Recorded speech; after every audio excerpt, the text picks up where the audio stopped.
William Morrow and HarperAudio present The Brilliant Life of Eudora Honeysett by Annie Lyons, read by Nicolette Mckenzie.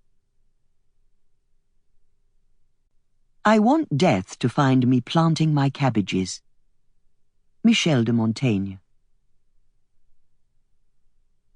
Chapter 1. When Eudora Honeysett hears the flip-clunk of the letterbox on this particular Tuesday morning, her heart skips before she pulls it back down to earth like a rapidly descending hot air balloon. It will be junk mail as usual, unsolicited junk. As she struggles to a standing position, retrieves her stick, and anchors herself to gravity, Eudora marvels, not for the first time, at humanity's ability to fill the world with unwanted junk.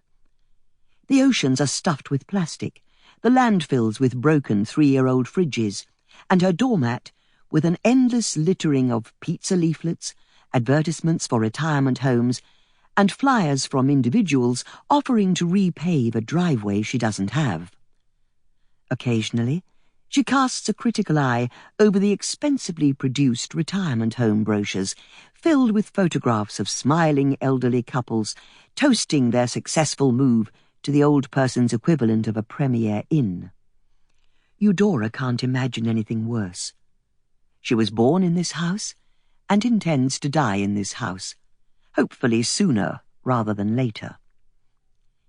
Death is an inevitable preoccupation for a woman of Eudora's years, but she can't recall a time when it wasn't lurking in the background.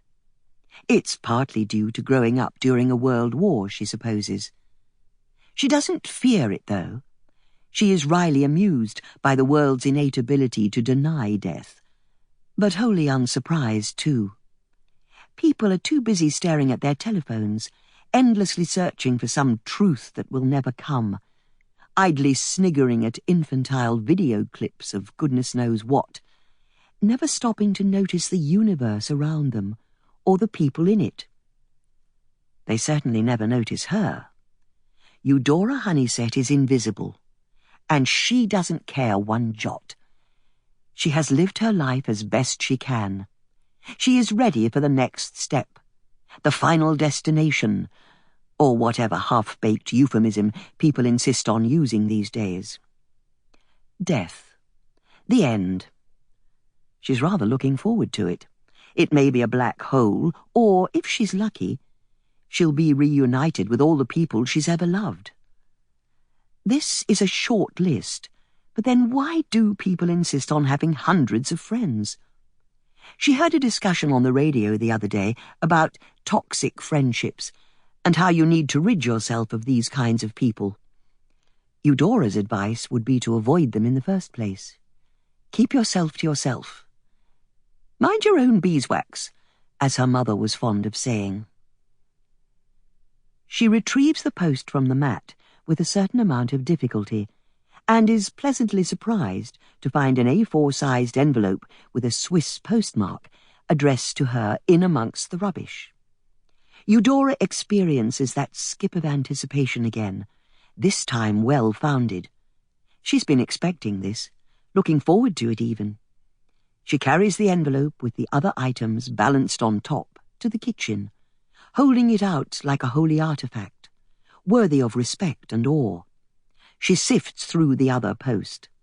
There's another letter addressed to her, one more wholly unnecessary hospital appointment. Eudora understands that it's the NHS's duty to preserve life, but sometimes she wishes they'd leave her alone. Sometimes she wishes there was an opt-out clause, a way of making it all stop. Eudora throws the letter to one side and grasps the A4 envelope in her faltering grip. Glancing at the clock, she reluctantly places the precious item on the side. She will save it for later, so that she can give it her full attention. Eudora gathers her belongings in preparation for leaving the house. She welcomes this daily routine. She may be world-weary, but she refuses to stay indoors all day, slumped in a chair like many of her peers. Her body is winding down like an old clock, but she Sample complete. Ready to continue?